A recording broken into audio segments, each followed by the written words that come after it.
আমরা এখন তেঁতুল মাখা খাচ্ছি। কে কে খেতে চাও কমেন্ট করো। এটা হচ্ছে আমাদের নতুন তেঁতুল মাখার পদ্ধতি।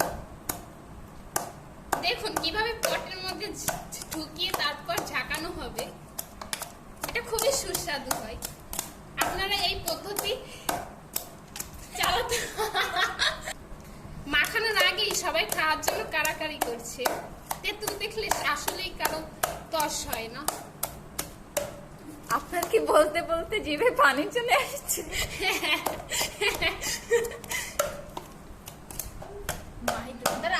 আমার মাথায় কিছু দিবি না।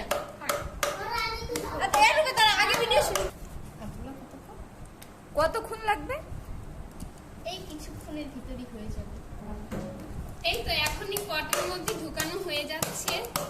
তারপর লবণ মরিচ দিয়ে এগুলোকে মিক্স করা হবে। দেখি কতটুকু হয়েছে দেখি। এই তেঁতুলগুলো পাড়তে আমাদের অনেক কষ্ট হয়েছে।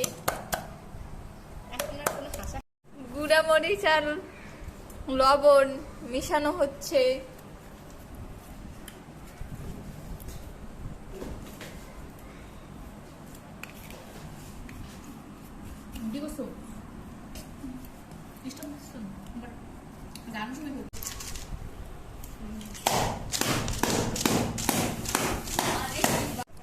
কারাকারি কারাকারি ও মা গে না দেখ। আরে আরে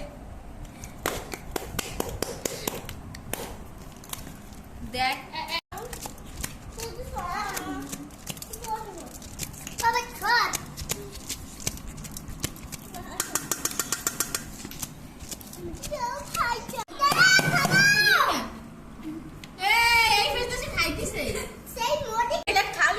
অনেকক্ষণ অপেক্ষার পরে যখন এইটুক দেয়া হয়